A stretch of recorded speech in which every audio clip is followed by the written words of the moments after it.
sociedade atual, o sucesso é mediado pela riqueza material e não pela contribuição social. Então, as pessoas dão muito mais valor àquilo que a pessoa tem, o que adquire, do que o que ela realmente do que ela pode contribuir socialmente. Então, as pessoas dão muito valor social, não se interessam muito por um trabalho voluntário, que é cada vez mais ter um carro melhor, uma casa melhor, 2, 3 casas. E é um sistema completamente desvirtuado, onde a prioridade da saúde pessoal e social se tornou secundária. Os países precisam cada vez mais que suas economias cresçam. Estamos vivendo em uma crise e recentemente o governo brasileiro aprovou uma medida reduzindo o IPI para carros com potência até 1.0. Isso, segundo o governo, é para evitar o desemprego. Uma cidade como Belo Horizonte, por exemplo, já não suporta tantos carros. O crescimento é desordenado e não se tomam medidas para que esses carros tenham onde circular nas ruas.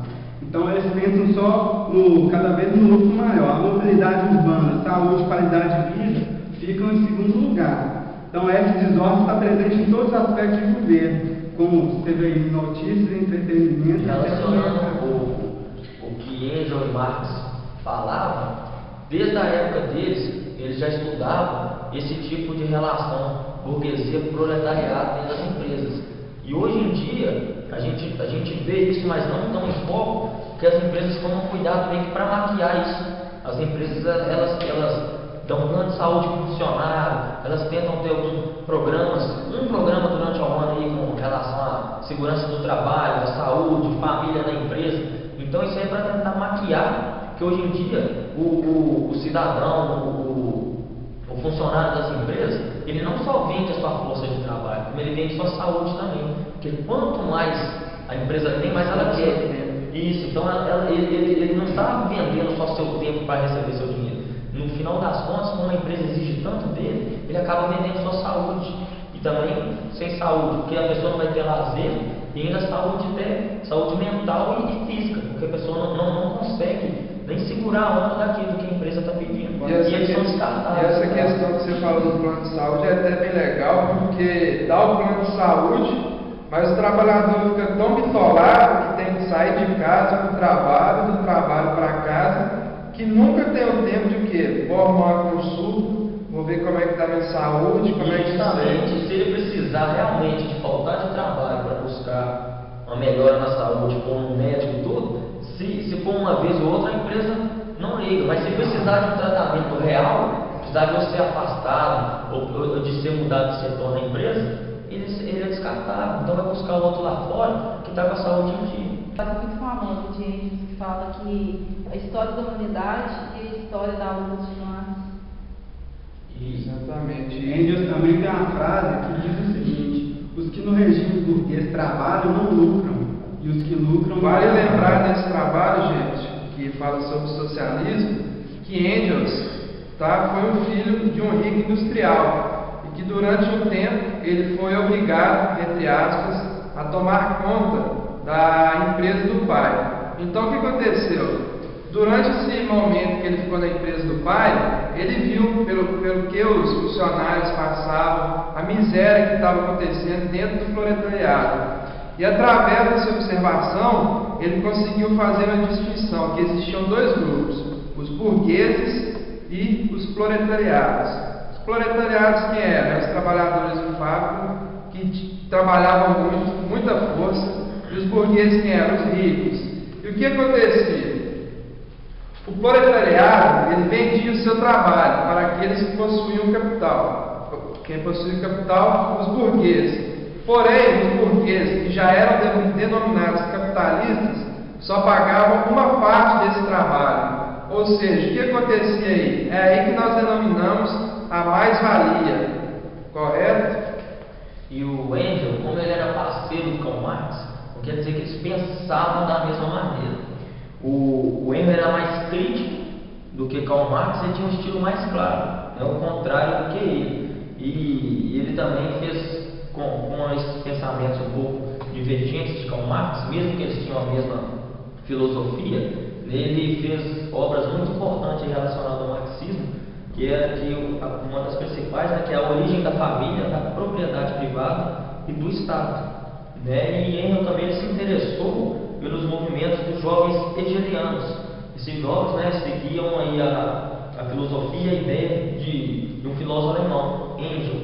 Só que esse filósofo, ele defendia que o progresso e as mudanças históricas só se resultavam de acordo a partir de divergências de dois grupos, divergências de duas ideias. Quando essas duas ideias se conflitavam, é que, de acordo com Engels, o progresso e as novas ideias surgiam a partir daí. Só que Karl Marx não concordava tanto com essa parte, mesmo tendo interessado por essas ideias desses jovens hegelianos.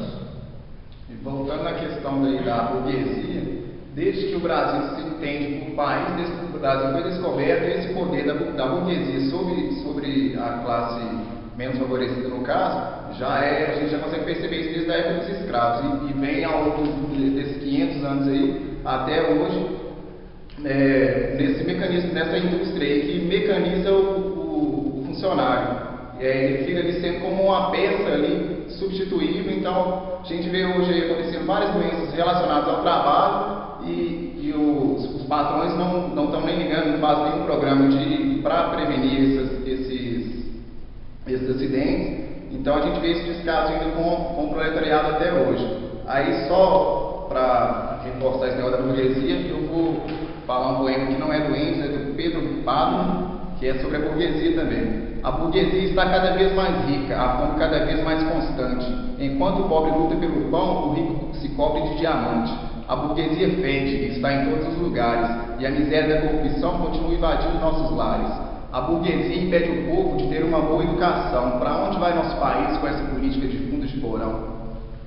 E só voltando um pouco no que o Fred tinha falado, o que ajudou o Engels a ir com essa visão dele foi que ele via, né, dentro da própria empresa, da família, o que acontecia. E outra coisa também que deu uma alavancada aí na visão do Engels é que ele serviu como voluntário no regimento da artilharia de Berlim, relacionado à revolução que acontecia na época. Então ele serviu um ano como voluntário, de 1841 a 1842. Então isso ajudou também, porque ele conseguia ver de perto o que estava acontecendo dentro da revolução mesmo de verdade, porque ele foi, como eu disse, ele foi um voluntário no regimento. Só lembrando que os revolucionários perderam, né, em 1848, então o Engels e o Marx tiveram que sair da Alemanha após isso e foram para a Inglaterra, né? Aí a partir daí que eles tiveram que sair, eles montaram uma nova teoria, o socialismo científico, né, com oposição ao socialismo religioso. Então eles fundaram isso depois que eles se reencontraram, porque divergiram, que o Engels foi lutar como um revolucionário, eles se reencontraram e juntaram uma organização revolucionária alemã socialista e conseguiram convencer esses revolucionários a partir do pressuposto que as ideias deles estavam corretas. E ainda, podemos resumir o seguinte: a luta de Engels: ele lutava contra o Estado e contra a escravidão. E segundo o mesmo, a propriedade privada era um dos males da sociedade. E baseado nisso que o Bruno acabou de falar sobre o socialismo, Engels e Marx criaram o socialismo científico. E o que era o socialismo científico? Era a socialização de todas as riquezas contidas no país. Tá? E Engels, a ideia principal dele era fazer oposição ao socialismo utópico. Aí vocês me perguntam, o que era o socialismo utópico? O socialismo utópico era um sistema socialista que deveria ocorrer de forma lenta e gradual, estruturado no pacifismo, inclusive na boa vontade da burguesia. E aí tá, por que o Engels tinha oposição, tá, ao socialismo utópico, nessa parte da boa vontade burguesa? Porque, segundo Engels, jamais o burguês iria largar o lucro ou dinheiro para dividir com quem? Com os seus empregados ou escravos, como queiram. E outra parte que nós devemos citar de Engels é que, juntamente com Marx, ele foi o criador do materialismo histórico dialético. Então não tem como falar de Engels sem falar de Marx, não falar de Marx sem falar de Engels. Voltando, o que foi o materialismo histórico dialético? Era uma teoria que defendia que a sociedade era definida por fatores materiais, como a economia, então está aí, entre os burgueses e o proletariado, que se opunha à sociedade que era defendida e definida por forças sobrenaturais e divindades. Ou seja, eles acreditavam que a economia era o que montava a sociedade, e não as forças sobrenaturais, deuses e coisas do tipo. E só fazendo uma ressalva, que o Engels e o Marx tiveram que meio que se render ao capitalismo em 1848, por causa da derrota da Revolução na Alemanha. O que eles tiveram que fazer? Eles tiveram que sair da Alemanha, como eu disse, voltar para a Inglaterra, e o Engels foi voltar a ser um industrial junto com a sua família. Por quê? Para conseguir se sustentar e conseguir ajudar Marx a se sustentar também. Então eles voltaram para a Inglaterra, o Engels voltou a ser um industrial. Então meio que a gente pode dizer que, com uma visão mais crítica, os dois, mesmo que sem perceber, se renderam um pouco ao capitalismo, porque eles não estavam conseguindo mais se sustentar. E Engels, sabendo, né, que ele tem a família que tinha um capital muito grande, tinha indústrias, eles voltaram para a Inglaterra justamente por causa disso, porque as indústrias da família de Engels também tinham na Inglaterra, então eles voltaram para lá para conseguir se sustentar. E dentro dessa questão que o Bruno falou, que a família do Engels era possuidora de capital, um fato histórico na história dos dois é que o Engels teve um apoio financeiro para que Marx escrevesse o primeiro volume do livro Capital, que é sem dúvida uma das maiores obras literárias do socialismo. E aí o segundo volume foi continuando a ser escrito por Engels, e o terceiro foi totalmente escrito por ele. Por quê? Porque durante a escrita do segundo volume, Marx faleceu. Então Engels deu continuidade, terminou o segundo volume. E após a impressão do segundo volume, Engels escreveu o terceiro volume totalmente sozinho e também o publicou. Então, o que nós queremos passar no trabalho é sobre o que? A teoria do materialismo histórico dialético, correto? Sobre a luta que Engels teve, principalmente, mostrou, né, entre os burgueses e o proletariado. Espero que vocês tenham gostado do nosso trabalho.